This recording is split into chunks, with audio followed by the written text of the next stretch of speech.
What if your brain isn't a generator of thoughts, but a receiver of thoughts from the vast ocean of consciousness around you? Somewhat akin to like being a cell phone, right? Where you pick up a signal. Would this explain things like the telepathy tapes, those autist children, or psychic abilities in general? Let's have a look. Hello, lovelies. This one is a quick one today. We're going to get into just a little bit of theory that we need to understand before we can get into connecting psychic abilities through trauma with the autist children of the telepathy tapes. I first came across the concept of our brains being more like a cell phone when I was hanging out back in the day with Dr. John DeMartini of The Secret fame. We were quite close back then and would hang around a lot. And he was the first one who really proposed to me the idea that our brains or our bodies were more like cell phones picking up a signal. And the way that he demonstrated this to me was that he explained that even when the cell phone itself dies, the signal of the person still remains in the ether. And he took me and a group of other people through a practice where we were able to do some deep healing on a person that was no longer alive in our lives.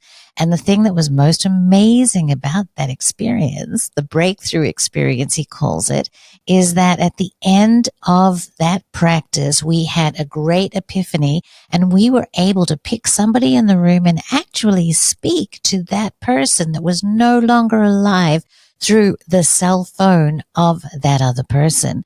It was amazing. It was emotional, and I was not the only one who experienced it. And that, for me, was a really good demonstration of how this idea that not only us, but information exists outside of us was a very compelling example. And the truth is that Dr. John DeMartini is not the only person who said that.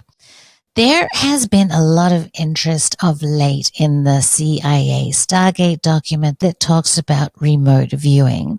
And one of the people who are featured in that document is a gentleman by the name of Itzhak Bentov. He was let's call him a physicist, a self-trained physicist, a renegade physicist in like the 70s. And he wrote a book called Stalking the Wild Pendulum. And I highly suggest this book to anybody that is interested in understanding how consciousness and cities like psychic ability and all of that kind of thing works. It's an amazing book. Bentov proposes that consciousness is not just a product of the brain, but extends beyond it, interacting with larger informational fields instead of generating thoughts and awareness solely from within the skull. He suggests that the brain functions as a receiver, a modulator, much like a radio or a cell phone picking up a signal. Now, the implication of this is thoughts, information, even creativity exist outside of the brain, and it's something that we tap into. This means that thoughts, insights, even creativity may originate outside of the brain, be part of external fields of information. Rather than being purely self-generated, it gets into the idea that the idea thinks us rather than we think of the idea. And the whole concept of the muse in general is something that we will look at very soon. So going back to the cell phone analogy, if we think of the brain less like a hard drive that stores all the information, but more like a receiver that picks up information, we can think of it that there is some internal storage in our brains indeed, but most of its advanced functionality comes from its ability to connect to the cloud, where vast amounts of data, apps, and processing power reside.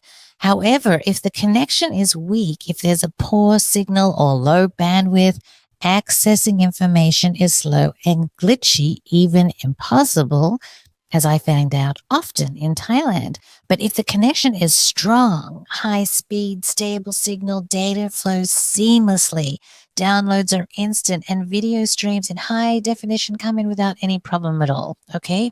So in Bentov's model, consciousness is non-local, much like the cloud. The brain doesn't generate all thoughts, creativity, or insight internally. It streams information from a greater field of awareness.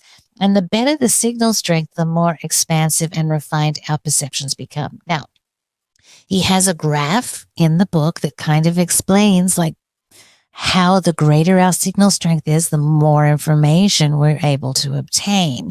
And he talks about the ways of enhancing the signal strength are through things like meditation and altered states of consciousness. So just as the smartphone connects to 5G or high-speed Wi-Fi for faster, cleaner access, practices like meditation, breath work, and deep focus enhance the brain's ability to connect to non-local consciousness. And this allows for sudden insights, intuitive leaps, creative downloads. And speaking of that, things like Kundalini events, like chance experience, when you have a Kundalini event and the energy comes up all through those chakras and energizes the entire system, that's like a super booster to your bandwidth. And that's why people that have Kundalini events talk about experiencing downloads, fully formed ideas right in the moment, like Chance had Magical Egypt download to him basically all in one time. And he's not the only one. There's this mathematician. Okay, I've got to look at his name. Srivasa Ramanujan, okay, and he claimed his theories were transmitted down in dreams through an Indian goddess. Paul McCartney woke up with the melody Yesterday already complete in his head, and Nikola Tesla spoke of visions where the entire invention appeared in his mind fully formed. So in each case, the brain wasn't walking through slow step-by-step calculations, but instead accessing a non-local field of knowledge, much like a phone pulling data from the cloud. Now, again, it's not just Bentov and John D. Martini. This concept of non-local consciousness aligns deeply with mystical traditions across time, which have long held that the human mind is not isolated, but rather an instrument for tapping into greater intelligence. This idea appears repeatedly in esoteric traditions. There's a whole idea of the Akashic records of Hinduism that people can tap into and download all kinds of information. Theosophy talks about it, and the Hermetic one mind is also a similar idea. And then you have the Neoplatonic concept of nous, or divine intelligence. By seeing the brain as a smartphone connecting to a vast cloud of information, we gain a powerful model for understanding mystical experience, divine revelation, and intuition.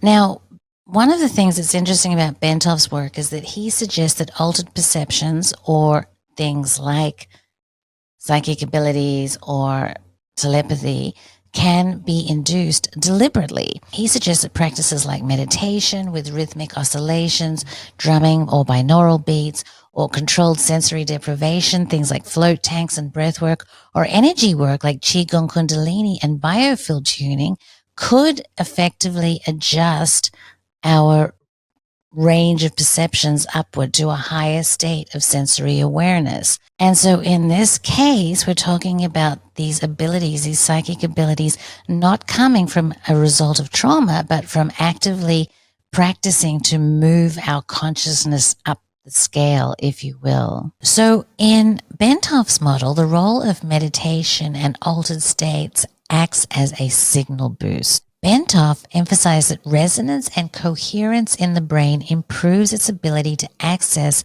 the non-local mind. Meditation acts like optimizing a smartphone's connection, reducing the noise and increasing the bandwidth for clear downloads.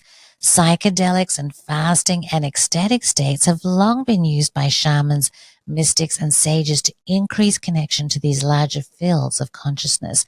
And lucid dreaming and trance states allows for brief, high-speed access, if you will, to higher intelligence, much like a sudden burst of high-speed data transfer. So Bentov's model is not just a theory. It aligns with thousands of years of mystical experience.